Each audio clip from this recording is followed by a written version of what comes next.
नमस्कार दोस्तों। हम आप सभी लोगों के सामने एक बहुत ही महत्वपूर्ण सूचना लेकर आए हैं जो अभी रिसेंटली पब्लिश्ड हुई है। खास करके वो कैंडिडेट जो पीएचडी करना चाहते हैं, ये इन्फॉर्मेशन उन्हीं के लिए है। अभी तक आप पीएचडी में एडमिशन लेने के लिए क्या कर रहे थे कि जैसे अगर आपको आईआईटी में एडमिशन लेना है तो आप सीएसआईआर, जेआरएफ और गेट के बेस पे एडमिशन ले रहे थे। अगर आपको सेंट्रल यूनिवर्सिटी में एडमिशन लेना है तो आप दो तरीके से एडमिशन ले रहे थे, या तो आपके पास जेआरएफ हो या नेट आप क्वालिफाइड हो, या फिर वहाँ के जो एंट्रेंस एग्जाम कंडक्ट हो रहे थे उसके बेस पे आप एडमिशन। जैसा कि इस बार हुआ कि हर एक यूनिवर्सिटी कंबाइंड एक एंट्रेंस टेस्ट करवाया, खास करके जो सेंट्रल यूनिवर्सिटीज़ हैं, और उसके स्कोर कार्ड के बेस पे आपको इंटरव्यू के लिए कॉल किया गया और उसके बेस पे एडमिशन लिया गया पीएचडी में। लेकिन अब यूजीसी ने क्या कर दिया कि इसमें एक बहुत बड़ा बदलाव कर दिया, और वो बदलाव आप सभी लोगों के फेवर में है। आपके फेवर में कैसे है कि अब आपको मल्टीपल एग्जामिनेशन के प्रोसेस से नहीं गुजरना पड़ेगा। खास करके आप फाइनेंशियल बर्डन भी जो है आपके पास वो कम हो जाएगा, आपको अलग अलग फॉर्म नहीं भरना पड़ेगा। जी हाँ, बिल्कुल। अगर अब आपको एडमिशन लेना है पीएचडी में तो आप यूजीसी या सीएसआईआर यूजीसी एग्जाम में जो आप पार्टिसिपेट कर रहे हैं उसके स्कोर के बेस्ड पे आप एलिजिबल हैं पीएचडी में एडमिशन लेने के लिए भी।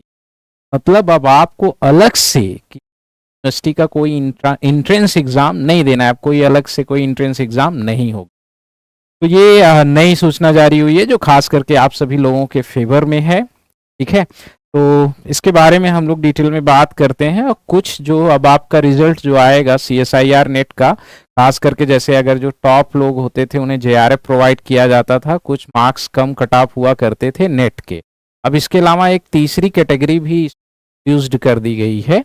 मतलब कुछ न कुछ यहाँ पे आपको मिल जाएगा। उस तीसरी कैटेगरी के इंट्रोडक्शन से आपको क्या फ़ायदा होगा, क्या क्राइटेरिया है, इन सब के बारे में हम लोग बात करेंगे। तो जैसा कि आप लोग देख पा रहे हो, अभी ये नया नोटिफिकेशन आया कि national eligibility test as an entrance test for admission to PhD. तो जो आपका एंट्रेंस टेस्ट हो रहा था, जो आप नेट दे रहे थे, वही एलिजिबल रहेगा आपके पीएचडी में एडमिशन के लिए। अब देखिए इसमें है क्या कि अभी रिसेंटली जो 578 मीटिंग थी जो 13 मार्च को हेल्ड हुई है, ठीक है, यूजीसी के एक्सपर्ट की, लोगों ने डिसाइड किया है कि 2024-25 अगर आपको पीएचडी में एडमिशन लेना है तो आप नेट के अपने स्कोर कार्ड के बेस पे ही एडमिशन। उसमें इन्होंने 3 कैटेगरी डिसाइड की है ऑन द बेसिस ऑफ आपके मार्क्स। जो आप 3 कैटेगरी में से अगर आप किसी क्वालिफाइड हैं तो आप पीएचडी में एडमिशन लेने के लिए एलिजिबल हैं। पहली कैटेगरी तो पहले ही थी कि क्या आपको जूनियर रिसर्च फेलोशिप मिल रही थी और आप पीएचडी में एडमिशन लेने के लिए एलिजिबल हुआ करते थे। दूसरी कैटेगरी जो थी जिसमें आपको सिर्फ नेट प्रोवाइड किया जाता था, बट पीएचडी में एडमिशन लेने के लिए आप एलिजिबल तो थे। सेकेंड कैटेगरी के अकॉर्डिंग आप विदाउट जेआरएफ पीएचडी में एडमिशन लेने के लिए एलिजिबल थे। साथ ही साथ आप असिस्टेंट प्रोफेसर के एग्जामिनेशंस में पार्टिसिपेट करने के लिए भी एलिजिबल थे, या असिस्टेंट प्रोफेसर की क्वालिफिकेशन आप रख रहे थे। तीसरी कैटेगरी इन्होंने डिफाइन की है जो लागू हो जाएगी 2024 वाले एग्जाम से ही।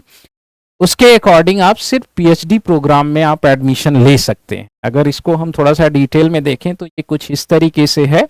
पहली कैटेगरी अगर आप क्वालिफाई कर रहे हैं तो आपको जूनियर रिसर्च फेलोशिप मिलेगी, आप असिस्टेंट प्रोफेसर के लिए भी एलिजिबल हैं, साथ ही साथ आप पीएचडी में भी एडमिशन लेने के लिए एलिजिबल हैं।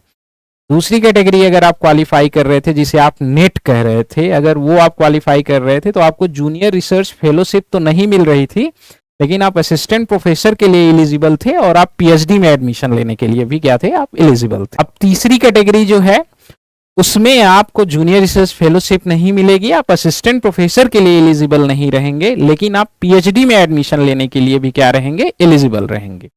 आपका चाहे जेआरएफ हो रहा था या नेट हो रहा था या आप गेट ही क्वालिफाई कर रहे थे, पीएचडी में एडमिशन लेने के लिए आपको क्या करना पड़ रहा था, इंटरव्यू फेस करना पड़ रहा था। इंटरव्यू इस कैटेगरी में भी फेस किया जाएगा। खास करके इन दोनों कैटेगरी के बारे में बात करें तो 30% वेटेज जो है वो आपके इंटरव्यू को दिया गया है, बाकी 70% वेटेज जो है वो आपके नेट के मार्क्स को दिया गया है। अब जो आपका नेट का एग्जाम का जो रिजल्ट आएगा वो परसेंटाइल बेस्ड पे आएगा, जैसा कि इन्होंने बता रखा है। ठीक है, तो जो जेआरएफ क्वालिफाइड कैंडिडेट हैं they are eligible for admission in PhD, eligible for assistant professor and eligible for research fellowship. NET qualified candidate are only eligible for admission in PhD and eligible for assistant professor, not eligible for junior research fellow. Third category के जो candidate हैं, they are eligible for admission in a PhD, not eligible for junior research fellowship and not eligible for assistant professor. तो ये आप लोगों के लिए काफ़ी फायदेमंद है। अब आपको मल्टीपल एंट्रेंस एग्जामिनेशंस पार्टिसिपेट नहीं करना पड़ेगा, ये काफ़ी अच्छी बात है, काफ़ी आपके फेवर में है। तो बस आप लग जाइए। जून 2024 का एग्जामिनेशन आ गया है। एसएप इंस्टीट्यूट ने आप सभी लोगों के लिए टेस्ट सीरीज भी लॉन्च कर दी है, जिसकी प्राइस सिर्फ 99 रुपये है। आप सभी लोग एप्लीकेशन पे जा सकते हैं। साथ ही साथ क्रैश कोर्स भी लॉन्च कर दिया है हमने, जिसकी प्राइस 499 रुपीज, जिसके डायरेक्ट क्वेश्चन एग्जामिनेशंस में आते हैं। आप बिल्कुल, जिन लोगों ने पिछली बार पार्टिसिपेट किया था, बहुत सारे लोगों ने यहाँ से क्वालिफाई भी किया था, तो ये इनके लिए भी फेवरेबल। ओके, CSIR नेट की प्रिपरेशन से जुड़ी बहुत सारी जानकारी के लिए आप हमारा चैनल सब्सक्राइब कर लीजिए। हमारे द्वारा दी गई जो भी गाइडेंस रहती है CSIR नेट एग्जामिनेशन को क्वालिफाई करने में आपकी काफ़ी हेल्प करती है। साथ ही साथ आप हमारा एप्लीकेशंस भी डाउनलोड कर सकते हैं, जहाँ पे आपको ऑथेंटिकेट कंटेंट्स में और हमारी टेस्ट सीरीज और क्रैश कोर्स में पार्टिसिपेट करके आप फर्दर एग्जामिनेशंस के लिए रेडी हो सकते हैं। ऐसी और कोई इन्फॉर्मेशन आती है तो उसे लेके हम दोबारा आपके सामने हाजिर होंगे। Okay, best of luck.